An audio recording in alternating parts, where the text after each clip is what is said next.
Hey, everybody. Welcome back to another episode of the Horse Geeks podcast, where we look at horses and riding from the inside out. I'm Kirsten Nelsen, professional horse trainer, and my basically co-host is here, Deb Romero, certified, Non-living roommate. yeah, really, certified Alexander Technique instructor.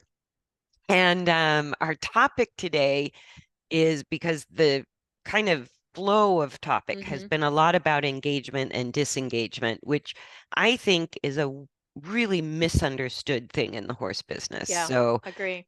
I'm kind of happy. I hope we're not boring you guys to death to kind of hammer on this topic in a geeky way. But today we wanted to talk maybe again or reiterate, but just talk about some of the visual aspects of how we can recognize when our horse is engaged and when our horse is disengaged. And fundamentally, engagement, that stability of the sacroiliac joint to the spine, is the main difference. If I could just put it in a nutshell, our horse's back and hindquarter feels and looks stable when it's engaged, and feels and looks unstable when it's disengaged, whether it's a backwards disengagement or a lateral disengagement. To me, it's just when we can see the bones of the pelvis moving up on top of the Okay. hindquarters. Okay, now I get it. Now I get it.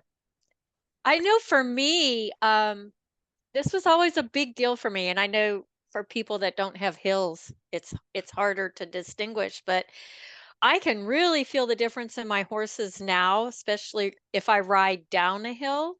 Mm, They're much more stable. I don't feel that rocking and throwing me everywhere. And yeah. I'm like, "Wow, okay, I can feel that." And Maybe not so much on level ground, but when I'm going down a hill, they used to just throw me everywhere. yeah, because they had no braking capacity. Yeah. So that has really improved in my two older horses. Yeah, and like we talked about last time, most people are looking for engagement, quote unquote, with the forward placement of the hind Right. legs, right? The whole tracking up thing. Right. But and it is related, like the more engaged our horse gets, the farther forward the hind hoof comes towards the center of the torso. That is true. But Yes. that that forward placement of the hind leg is related to the horse's ability to stabilize motion and decelerate. So just like the brakes in our car, braking in the horse is spelled brake, right? And that is how our horse does two things. Well, does a number of things in the braking phase. Stabilizes the propulsive forces. So while one leg is pushing, the other leg is braking. So push, stabilize in order to kind of control internal body weight from overloading the front legs. Right. And that's it. It's part of how the horse lifts the back. And that makes so much sense because, like you were saying, that ability, it's the same thing in people, that ability to have one leg pushing and one leg braking. If the pelvis is not engaged and connected to the spine, that doesn't happen. It's No, it's we just in even in humans, it doesn't it the hips tend to, that's where you get, I think, all that movement in the horse is the hips are kind of going with the legs, and instead of the pelvis being connected to the spine, and it happens in people all the time too. yeah, or what we call a lateral disengagement, which is kind of visibly if we walk our horse in a straight line away from us and we just look. And I had one vet, it was super helpful, just put some painter's tape, like make some Ah, lines on either side of the tail, either side of the, little bony bumps of the pelvis on the very top of the hindquarter, the tuber sacrali. You can make two or three or even four symmetrical lines across the top of our horse's hindquarter, either side of the spine. And Right. it really helps to train our eye Mm-hmm. to see the movement or see the stability. And when the pelvis is disengaged left to right, when it's laterally unstable, if we walk our horse away from us and look at those pieces of tape on top of the butt, we might really clearly see how one hip stays consistently Mm-hmm. higher than the other. And or instead of seeing sort of a straight muscular pump up and down equally on Right. each side of the tape, which is really pretty minimal. If we can see that That's a tape, good point. It's not it's really small, but it's equal.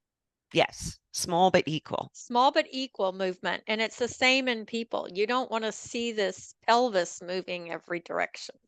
Right. And Right. so if you see that tape sort of rolling side to side, if the sides of the tape are getting high and low, Right. that's a lateral disengagement. That's sort of like you say, the pelvis moving with each leg stride. Exactly. And that's putting a boatload of force on the SI joint and the sacrum and the low back, which is going to contract all those muscles in that area and actually stiffen, really stiffen the hind legs and Good lock point. the joints, Hmm. and the horse loses mobility through the hind leg strides. And that makes, people are the same way. You get this big, huge pelvic swing to one side, but you don't have any engagement and flexing and contracting in the hip, knee, and ankle. Exactly. It's like this big waddle swing. No, and if the pelvis in our brain, if the pelvis doesn't remain connected to the spine, which I know you say over and over, Hmm. that joint is the sacroiliac joint, which we talked about sort of like two tectonic plates. It's Right. not meant to move. Not And not huge. and that is the connection of the pelvis to the spine right there. And so if that part is under stress, if we put strips of tape across our horse's butt or lines of chalk or Hmm. whatever, and we can see the pelvic bones move, what that tells us is the bones are going to move long before those two tectonic plates start shifting. Visually, yeah, what we can see. Yeah. Yeah. So if we look at the top of our horse's hindquarter, we can do a walk away or a trot away, which is a little bit like a vet's lameness exam. Right. They're looking at that area, but then all the way down to the legs and back up. And we can train our eye to do the same thing. But putting a visual marker on there, like just some symmetrical lines of tape, really helps us see Hmm. if those bones are sort of rolling side to side, which could be symmetrical but Right. excessive, right? Hmm. Or we could see the asymmetry with one leg, one hip always hiking higher than the other side, even on a Right. straight line. And that Right. is also a sign of lateral disengagement because you're now putting a shearing force on that SI joint. Hmm. And so any kind of movement we're seeing through the pelvic bones themselves um, speaks to disengagement Right. and speaks to excessive force affecting the SI joint, the sacrum, the lumbar, and that can travel right up to the back and the rib cage where the horse might try to really stiffen there or drop the back because whenever the pelvic bones are unstable, our horse cannot control the force of motion or internal body weight. So with every stride that our horse pushes forward, instead of being stabilized and resisted through the use of the hindquarters and the back muscles, it just shoots through the body and lands on the Right. front legs. And that's when you hear, I know I've heard it from clients like bigger bit, can't slow him down, Yeah, because the only all of two that. options for horses are resist going forward because it's uncomfortable. So those are Right. the ones we call lazy. Or, like you just said, the ones we can't slow down. And the Right. reason we can't slow them down is because all that weight is on the forehand.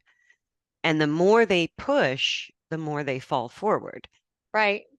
It's very cyclic. Very, and then we wonder why our horse is so heavy on the Right. reins or needs, we're trying to lift our horse's front Oh end my with gosh. leverage and rein resistance. And I go, but they're constantly pushing their own body weight into our hands at that Hmm. point. So if we think we're going to lift, I don't know, 800 pounds, The front end only. right? Or that is going, even if we do lift with leverage, which is sort of possible, most horses contort, Yeah, we still haven't strengthened the brakes. Like the brakes are shot. that's a good point. Or That's the even think about problem. if somebody restricted your head and kept pulling your head back. While you It, keep falling forward. yeah. Yeah, if your weight's still going forward and Is that going somebody's to help me engage my pelvis? I don't think so. no, but like that's such a great description because it's exactly what happens. I don't know where that came from. It's exactly what happens. Like if we imagine we're falling forward and somebody grabs us by our head, our hair, our shoulders, and sort of increases backwards force while we're increasing forward force, Right. there is kind of a stable relationship in that. It can be. Yeah. It's like this counterbalance on each other. And that's what I see in competitive riding. I Right. go, I don't see balance. I see this kind of unending opposing Opposing force forces. of balance. And then the Good point. rider starts leaning back. When you run out of arm strength and bit leverage, then you got to lean your whole torso backwards. Right. And to me, I go, that is never the Mm-mm. function of braking like the brakes in our car. I said, that's like throwing our car in reverse every time we come to a stop sign. I go, That's just mechanically, that's going to create some serious wear and because tear. that's too funny. Yeah, and Yeah. I see it with the horses just that I have here. They're so different on how they try to find engagement and what levels of engagement does each horse have. Yeah, because we could talk about it in degrees, so to speak. That's a good point. Like to me, just to get out of my horse dropping the back, I need two Right. things. I need to stabilize the midline because every time the horse drops the back and pushes the spine downward, you have two important side effects. Whether they drop the back a little or a lot, Hmm. it doesn't matter. The same two side effects still occur. One side effect is called hyperrotation. So the spine The starts sloshing. twisting, Yeah. twisting rapidly left and right, which from our perspective, it makes our horse's barrel roll side to side and it Right. makes the pelvic bones tilt side to side. And that Right. can be symmetrical and fast, or it could be asymmetrical and slow. Yep. Like it's, but there's this side to side tilting, rolling motion.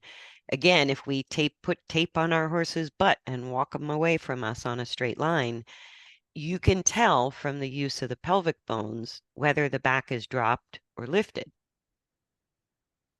And so if the Right. back is dropped, you're going to see a big swing of the barrel side to side, um, that kind of even goes past the hind legs. Or if you put a saddle on your horse or even a bareback pad when you're working them on the ground, wherever that saddle and bareback pad go, That's a good that's point. because of the back and the hindquarter. So Right. if the back is dropped, we're going to see our saddle or bareback pad shift left and right a lot. And if we see like one side of the pelvis stays higher than the other on a straight line, if we also have a saddle on with the tape on the butt, we'll see that if the horse has a higher hip on the left side compared to the right side, we're also going to see the saddle roll over to the right side. Hmm. That's how it goes up the back. And so we can really assess our horse's habits just by having somebody walk our horse directly away from us, so we get a tail view, and then maybe directly towards us. We can do that walk and trot. If we lunge our horse, we can still sort of tape up the butt and put a saddle or bareback pad on. And those visual elements really help us see Yeah. how stable is my horse's back? How Yeah, stable are the pelvic bones during motion? I was playing with it yesterday with all three of the horses that I'm working right now, just using a short straight line in the arena Hmm. on the lunge line. Just asking them, how do you accelerate into trot and how do you decelerate to walk? What are the mechanisms of engagement? And like you said, maybe steps of engagement where I have one horse that is getting very close to really figuring it out, being able to keep her back level, her head low in upward and downward Transitions. transitions. Then I see kind of my other mares kind of in the middle where she puts her head up a little bit, Yeah. and I'm like, oh, there's that. Yeah. And then the other horse I have, he has no idea. He immediately, when I ask for upward, or I don't ask for downward transitions, I allow the downward transitions, he goes into complete extension, drops his back, and just locks all his legs. Yeah. So that to me is like the three levels I have right now to work with. And that's so typical because what you're describing, Yeah. I know we've talked about this before in the research paper long ago. We might Long have to ago. review that one again. It was a good one. That was fun. We That should. Jean-Marie Demois paper. Yeah, I just saw it come up in my notes yesterday. Funny you say that. Ah, but if like I can't remember, I started to say 54 millimeters between full extension and full flexion of the spine because I can't remember if it was 53 point something or 54 Right. point something. I don't So remember that. I would have to look it up again, you guys, but roughly when our horse pushes the spine downward, which is spinal extension or longitudinal extension, dropping the back from the full degree of that into the full maximum degree of lifting the back or longitudinal flexion or spinal flexion. The difference in our horses, their maximum range of motion is 54 millimeters. I go, it's a little over 2 inches.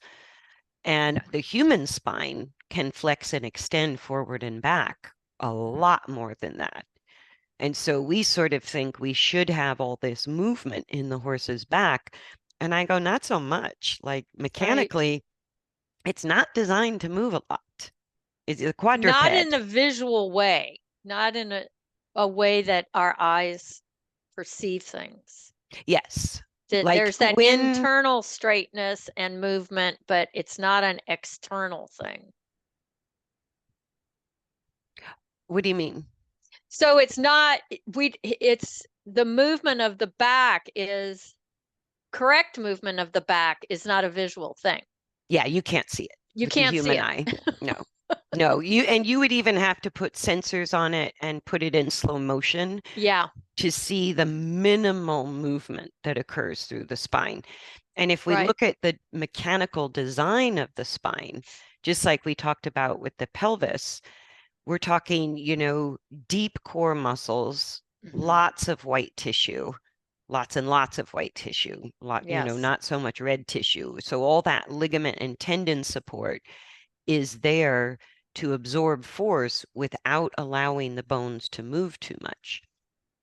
And I right. remember Gavin told me once, one of my mentors, he goes, the movement between the vertebra is minimal but critical. That's a good way to put it.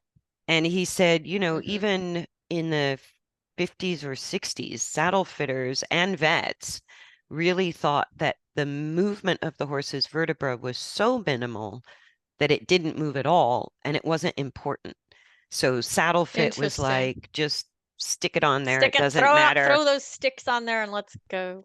Yeah, and then we've sort of swung in the industry to the other direction, It's true. thinking we need all this movement through the back. We need a saddle that's so wide Oh, and this is a good padded point. and all of that, that we have to allow the shoulders to move in this huge range of motion, and we have to allow the spine this huge range of motion.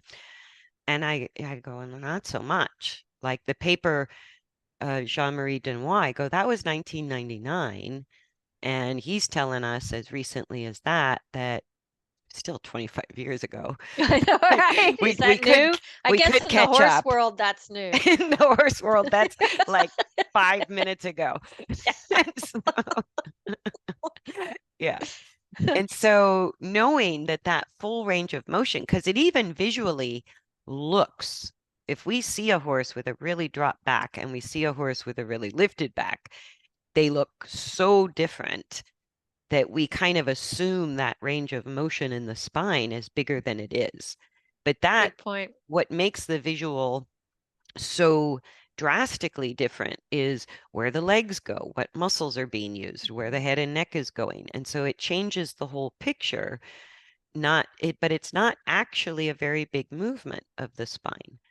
So Right. just like the pelvis, I go, any movement of those pelvic bones that we can visually detect is not good.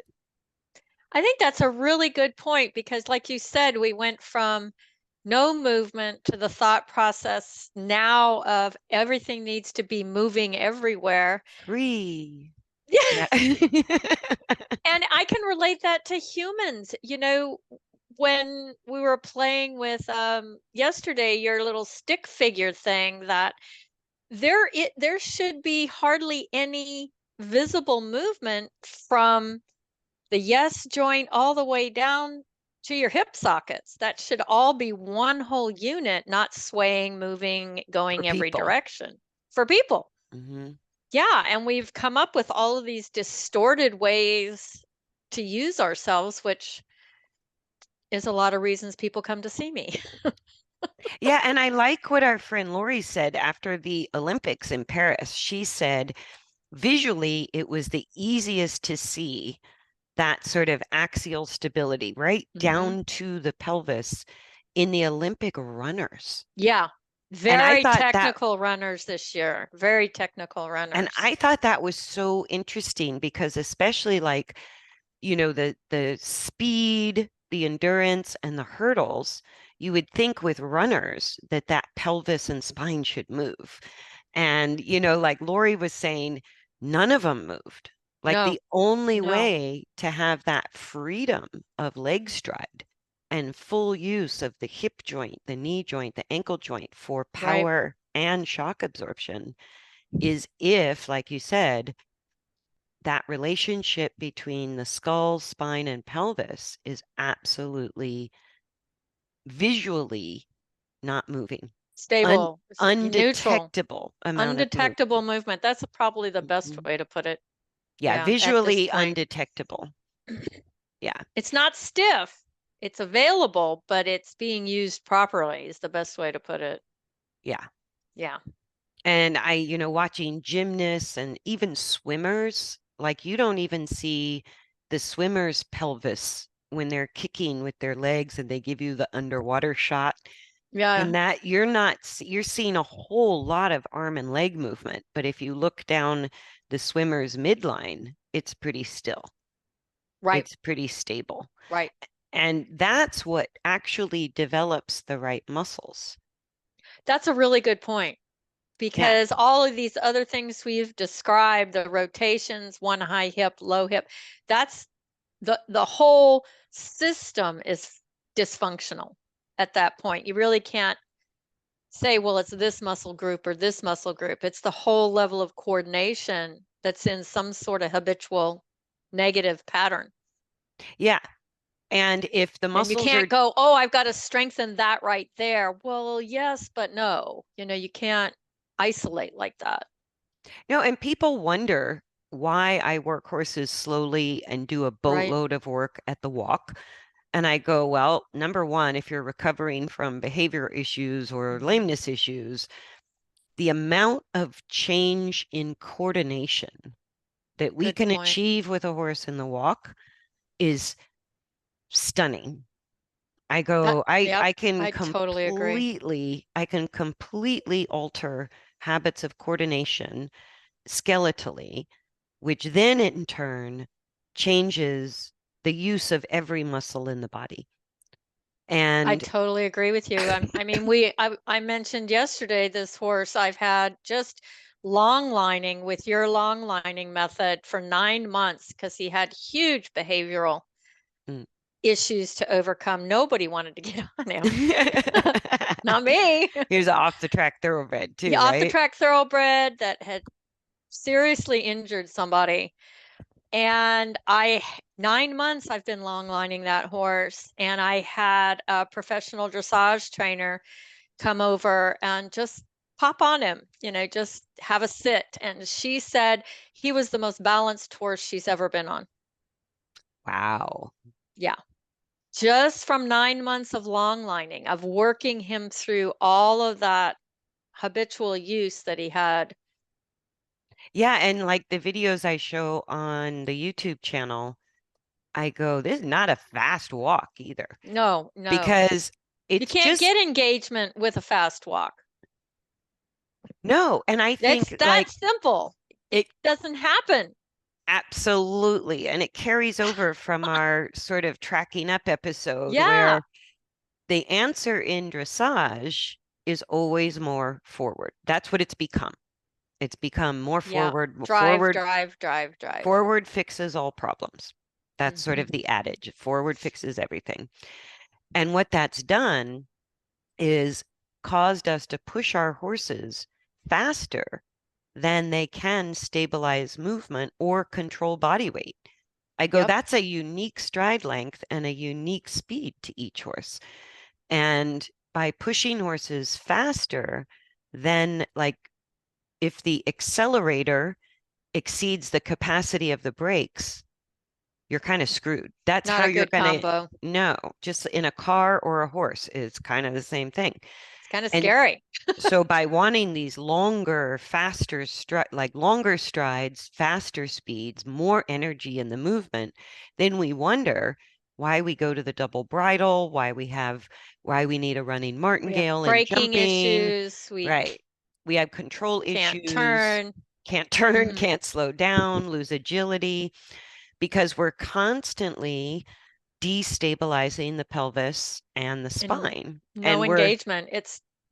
You lose engagement with all that. Yeah, and the stability of the pelvic bones and taking the pressure off of that SI joint, that connection to the spine from the pelvis, requires that those forces of propulsion and stability are equalized. It That's a has good to point. be It has to equal. be an equal balance. Hmm. And so as soon as we want when we start driving our horses to give more speed than they volunteer, Oh, that's a good point. we are likely creating a backwards disengagement, trying to get engagement. And that's why I think this is such an important topic, is because it's a huge problem. It's huge. And people go reaching for the spurs. They start getting harsh with the whip, call the horse lazy, resistant, stubborn, all of those things. And I go, no, your horse is trying to tell you Exactly. I either can't do it like that. I can't do it and it I costs can't too do it much like energy. that. That's not Right, okay with my body. right. That's And just what they're saying. yeah, and the more we use leverage, whether it's spurs or harsh use of the whip, or the other thing I see is people take over the horse's job of being self-propelled and keep calling their horse lazy while the Oh, rider, the constant kickers, the constant kickers, the driving with the seat or on the the lunge pumping with the line. seat. Oh my God. Yes.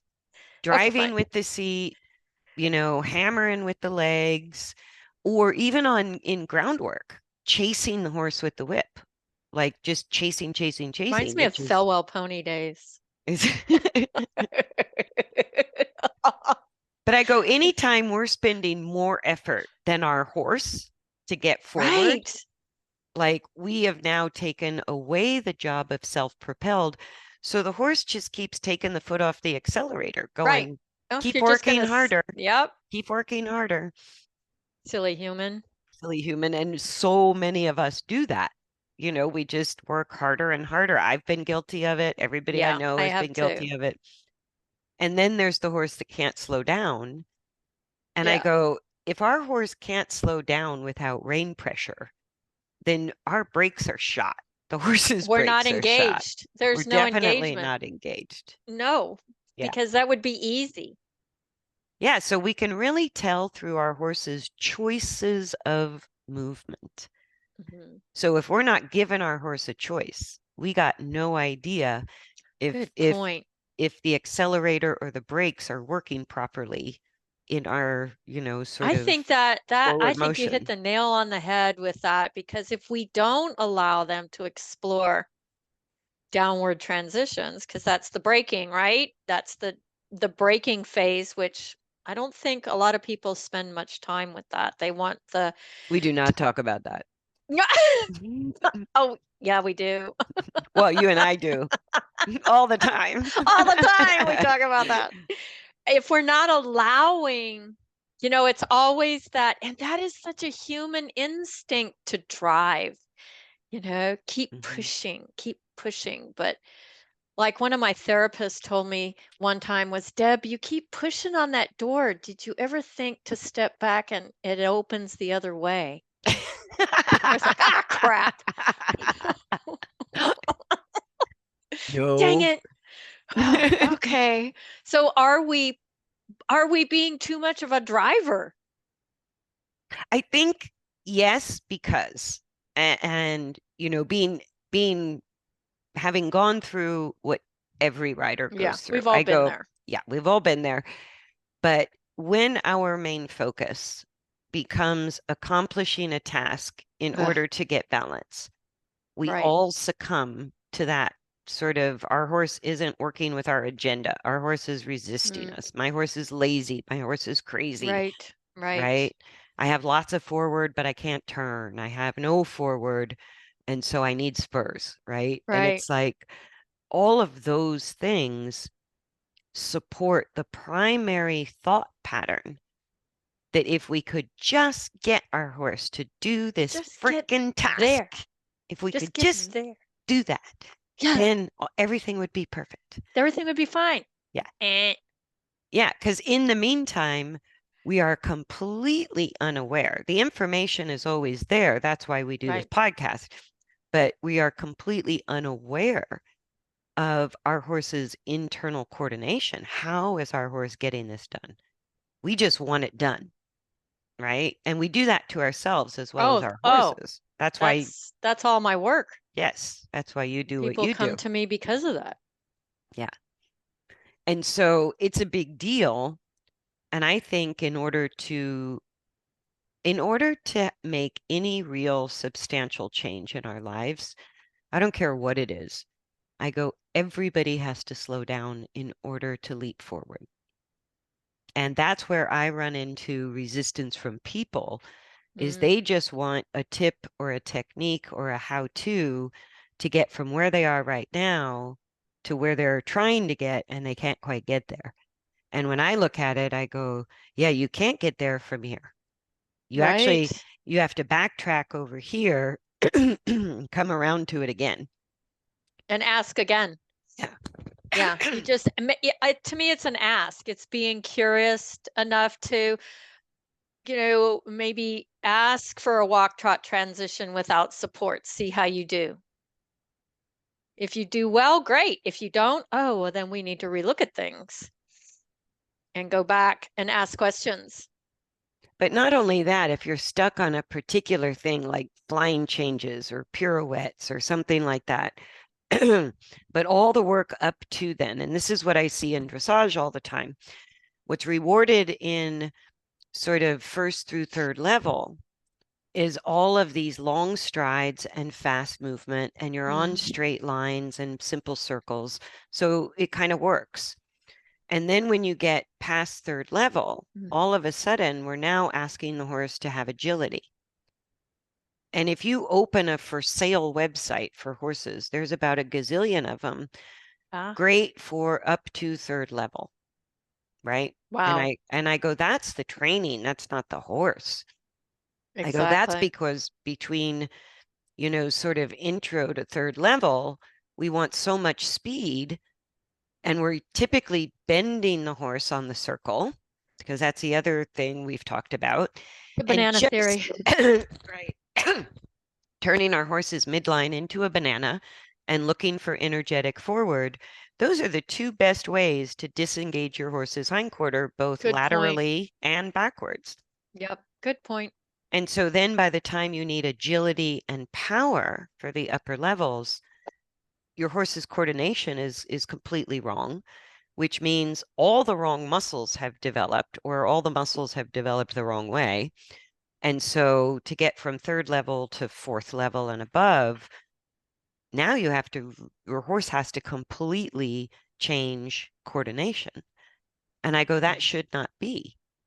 But No. it's just what's rewarded in the show ring is the tracking up, the energetic fast movement. They want to see the bend during circles, see the neck bend during circles and lateral work. And don't even get me started on leg No, let's yielding. not go. No, let's not go on leg yielding. But anyways, all of that stuff that is so primary to our current paradigm of dressage training, I go, it keeps causing, and we can see it. Like that's why I go, put tape on your horse's butt. Look at these visual markers, feel these things, look at the posture, look at the choices of movement our horse makes. Hmm. And all of those things just tell us the simple truth. No matter how strongly we bought into it, the horse's body is always going to tell us the truth about our training methods and theories. And so if we put tape on our horse's butt and we think we're working on fourth level, and that tape is rolling Is side to rolling. side, or maybe high on one side and not the other, we get kind of horrified, for the amount of effort and time that we've put Hmm. into thinking we're building our horse the right way. It's pretty devastating to then see for yourself, my horse really is dropping the back. I've got all this rolling. Because way back when I was even starting hunters and jumpers, my basics were basic dressage, and it wasn't what we're doing now. I know. Yeah, back in our day. Back in our day. I know we get to say that. Back in our day, And so um, that it concerns wasn't. me. Yeah, I It no. because dressage was basics. Even I was riding cutting horses. It was basics for cutting. It was basics for everything. But it's not the same thing now. The basics are not the same. No, and a lot of the show world has gone the direction of flashier equals better, dramatic Bigger is equals better. better. Yeah. And that's just human nature. But I think we're starting to have a backlash because, Hmm. a lot of posts I see on Facebook are, we're going to only see horses in zoos if we don't start turning our training methods around I because, agree. people who love horses are having a harder and harder time watching roll cur, watching, people whipping their horses in order to get the blue ribbon, or Right. doping accidents, Yep. or soaring horses, or all of these things so that the human can win an award at the expense of their horse's soundness and health. And I go, I just feel like that is becoming less and less tolerated just in the random stuff I Mhm. see on social media about horses. I just think there's more and more people voicing the opinion that we don't want to go there. Right. And I've been watching old TV shows like on Prime and Max and whatever, and I love some of the old mystery series like Murder She Wrote, and I've been watching that and I go, "Oh my God, what were we doing to our hair in the 80s and the 90s?" That was I go, that was definitely the era of bigger equals better. That's too funny.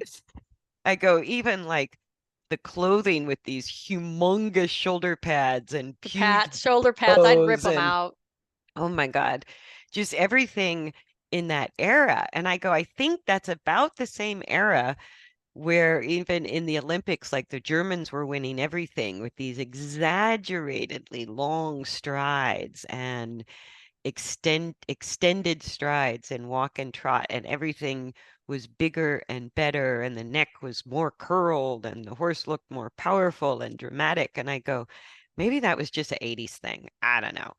But it lasted into the 90s. And now I go, I look at some of those hairstyles and I'm like, what were But we thinking? it's just, there's no engagement there in those horses. They're They're just completely disengaged. disengaged. The dropped back and the hyperflexed neck.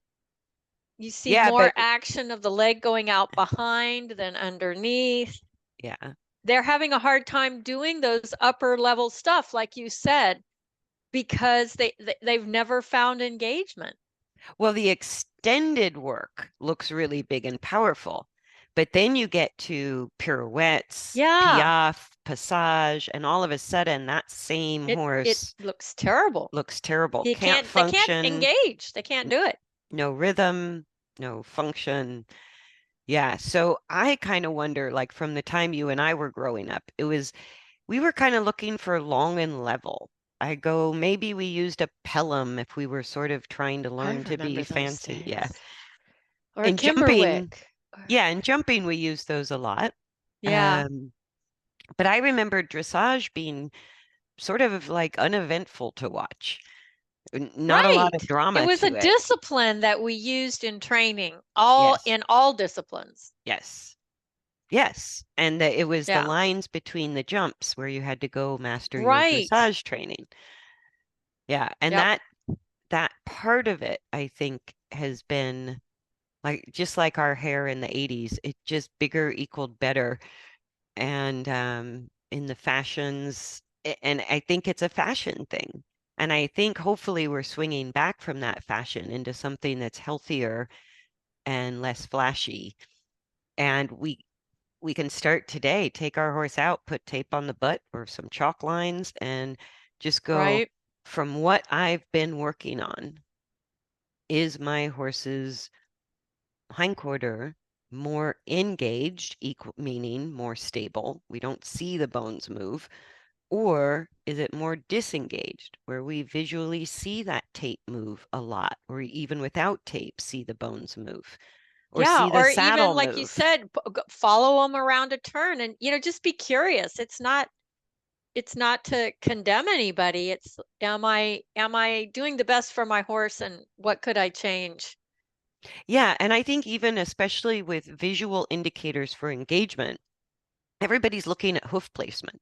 Mm-hmm. And I go, hoof placement's the last No thing. And, bueno. using whips and bamboo poles to make the hoof come farther forward. I go, nobody's looking in the right area. I go, we have to, Exactly. It's not about the legs. it's not about the legs. The It's what it movement, boils down to. just like Olympic runners. I It's not go, about the legs. you get no you get no mobility through the legs if the pelvis and spine are not stable. You can't do it. You can force it and you can blow a tendon, ligament, or ruin a You're going to joint. blow something. Something's got to give. Yeah. And either the body blows up or the horse blows up. I go, one of the two is going to happen. But if we train our eye to come higher, if we become curious, if I saddle my That's the horse, bingo, bingo, bingo. right?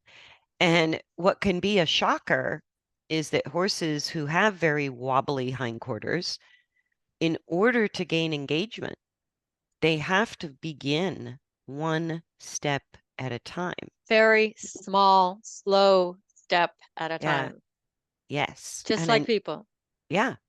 And until we allow that slowdown, which is where our horse can finally equalize, they have to slow down or reduce pushing Hmm. in order to equalize it with the little bit of braking capacity they might have.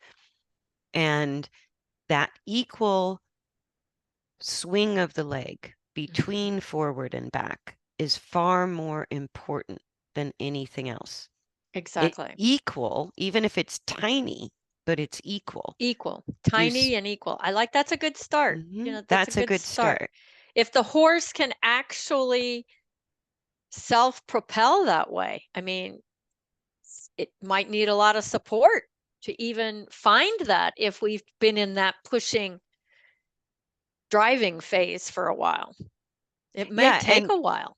my criteria for self-propelled is pretty simple. The horse didn't halt. Yeah, if they Everything can't else. halt on their own, we've got a problem. No, I mean for slow horses, I have to start with people saying, look, if your horse halts, then give a leg aid to regain forward. That's a good point. But if your horse has not halted, Leave them alone. this is the amount of push that your horse is comfortable with. Right. And I go, in a cloud of turtle dust, your horse can be self-propelled if you refrain from driving, pushing, leg aids, Exactly. spurs. And that is what stabilizes the engagement. That's what builds all the right muscles. So I go, if we Bingo. have a leg contact and a stable seat rather than a driving seat and a lot of leg aids, how much forward does our horse offer? What that Offer. tells you Hmm. is how strong our horse's accelerator is, how much power our horse really has.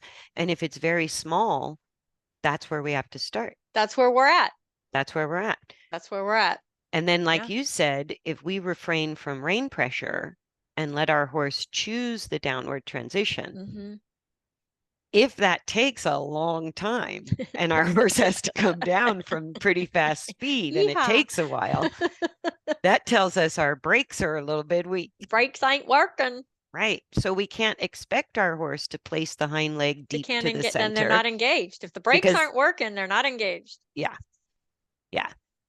And so that ability to slow themselves down without leverage on the bit, without rein pressure, when they choose a downward transition, which we often criticize them for, Oh, that's what I see. Yeah, I see that quite a we say, bit. don't stop, Don't stop. right? Keep going, keep going, keep going.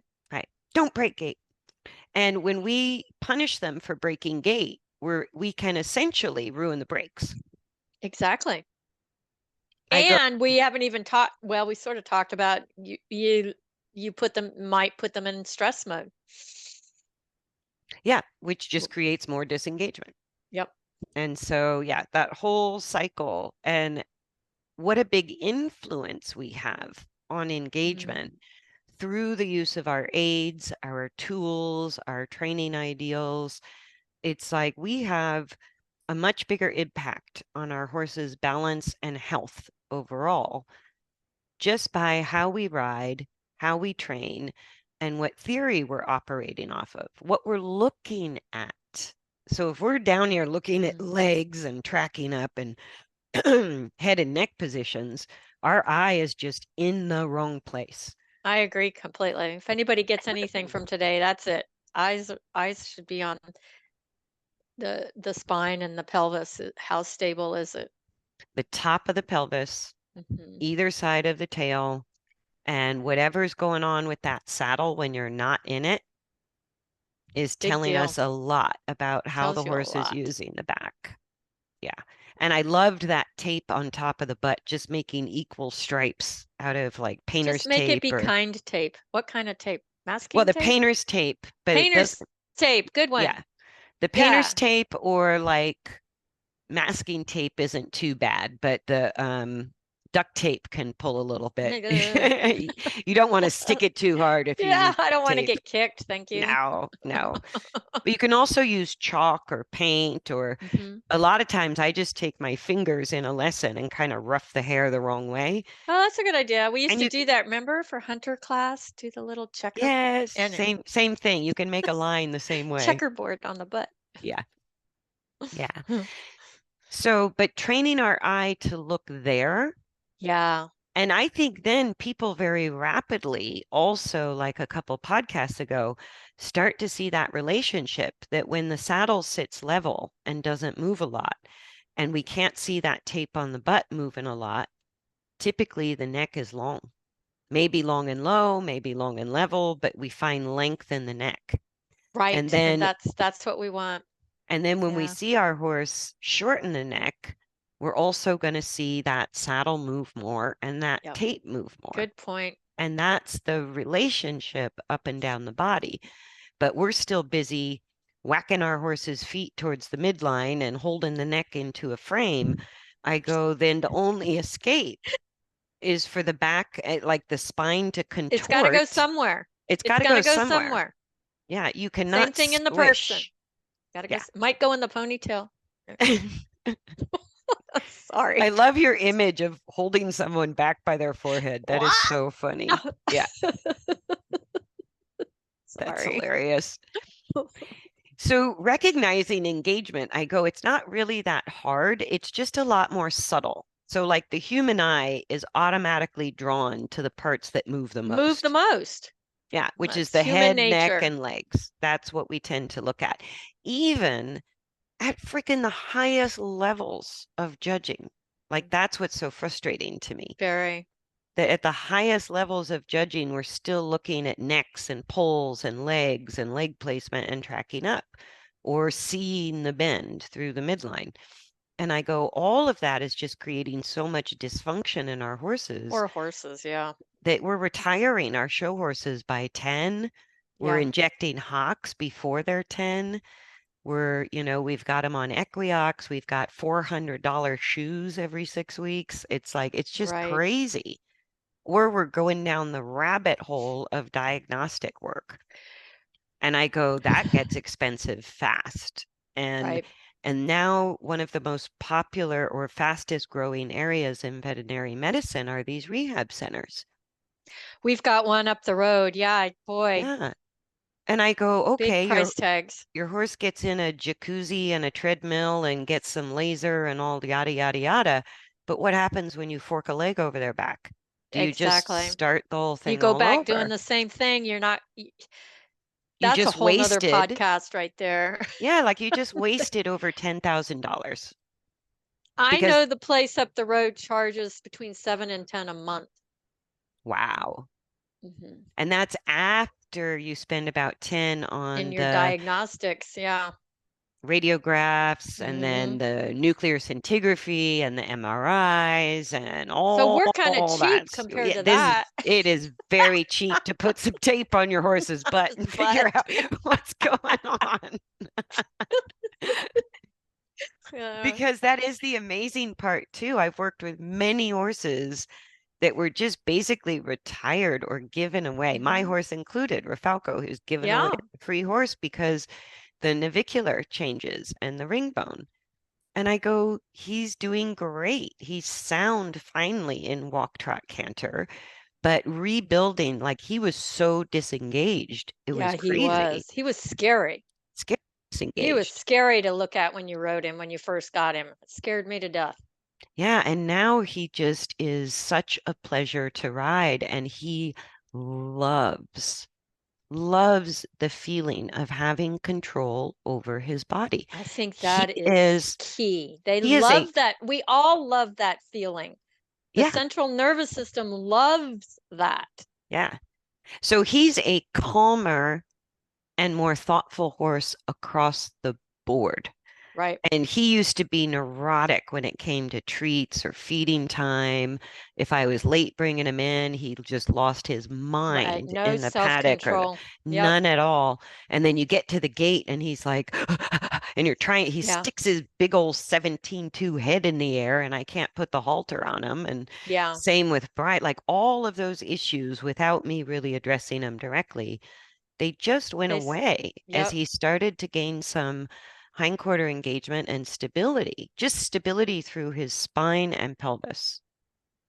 That was it. Every increment of stability that increased there automatically at the very same rate made him calmer, more thoughtful, and Right. started to release a boatload of tightness through his body. And that Makes was it. sense. And I go, he hasn't needed, like, he actually went from oh my God, these crazy shoes Yes. to like super expensive, super crazy shoeing job to finally down to normal shoes. And now, of all things, I never thought this would happen. I'm not a huge proponent of barefoot horses, but if they can, I think it's great. Especially in Florida. I mean, come on. I know we're just so wet. It's not usually Right. possible. But he is now barefoot. And every month he chips his feet up in a different way as he changes his balance, which is the reason we experimented with barefoot, was because the farrier felt like his balance was changing more and more. The Right. farther we got into it, the faster it was changing. And so the faster it was changing, he would have on and off lameness. And so my farrier said, why don't we just pull the shoes and see if how he wants to break his feet up? And the breaking of the feet was substantial. And That's a finally, good message, right? but he busted off everything that he didn't need. And now his feet look beautiful. And he's actually sound barefoot with Good, ring bone on the x-ray and with navicular changes still on the x-ray, but no pain. but no pain. Yeah. And that Cool. is like without that pelvic engagement, without that stability, there's no way I could get that horse sound because with every push forward, he was pushing all of his body weight onto those front Onto his front legs. feet. Yeah. And until he could stabilize his midline and pelvis, there was no hope of getting him sound. But as he stabilized his spine and pelvis and he can control his own body weight during motion, sound as can be. Same pathology, but now sound. Right. Yep. I see that with people too. Yeah. And that's the power of changing coordination. And for Exactly. horses, just seeing movement in Look the at the right upper place. If they part, get anything from today, look at the spine and pelvis, not the legs. look higher, higher. Higher. Yeah, Rise higher. higher. Rise above. We better wrap it up. We're getting Okay, punchy. we are. Any final thoughts other Nope, than look just higher? look higher. Change your view. Oh, I have one final thought. One of the things I do when people ask me to evaluate a horse, I love it if they have a saddle and bareback pad on so that the owner can see clearly. I Oh, that's a don't, good one. sometimes I draw lines in the hindquarter hair or we'll put, tape on the butt, but I want to give the owner a strong visual something to see because the movement in the Take top away. line Mm-hmm. is more subtle. So we have to Right. train our eye to see it. But the number one thing I do is I put the horse on a halter and a lunge line, and then I just ask the horse to move. And And just watch. and every single choice that horse makes is more information. I agree. So Let I them make the choice. let That's them make the information. choice because that choice is information. If that horse does not want to go right and only wants to go left, that's a lot of important information. When the horse is if the horse is choosing to stop all the time and not maintain a walk even, that's important information. If the horse goes faster than a walk by choice, important information. If the horse can't slow down and starts blowing up, very Right. important information. Yep. If they keep coming into you and don't want to move at all, very important information. So every choice the horse makes, when we just sort of stand there, maybe ask them to walk and then see what happens, right? And every choice they make starts to tell us about their coordination, and we can use those visual elements to watch the back and the top of the hindquarter as much as we observe how they use their neck. Yep. And the horse Agree. will start to tell you all kinds of They'll tell us interesting everything. things. It's all there. Yeah. And a lot of times I'll have the owner telling me the story verbally, and the horse is saying Not so much. either the same or different through their body language, coordination, and choices that they're making. But I go, if I get out of the way, the horse shows me exactly what they know. That's a good point. Yeah. And when the horse blows up and panics, I go, okay, Houston, we have a problem. More information. More information, not blaming the horse, not trying to Nope. correct it. I Just go, more information. if it's really bad, I reel in the lunge line and I just keep making the circles smaller and Smaller, just to smaller, calm them down. just Yeah. until they can kind of Self-regulate a little get a bit. group. Yeah, yeah, exactly. So that's my final thought. And we hope you have enjoyed the podcast. If you've made it this long, you probably did. We did. But yeah, we had a good time. Yeah, we do. So thanks for joining us. Thanks and welcome to all the new subscribers on YouTube. Yes. Thanks for all the downloads on the podcast platforms. Very appreciated. And Love thanks your for comments and questions. love your comments and questions. Yes. Yes. It Yes. empowers us. Thank you. Anything you would like that you have a question about or a topic you would like discussed, let us We're all know. for it. Yep. So thanks again for joining us, and we look forward to the next episode with you. Bye, everybody. Bye.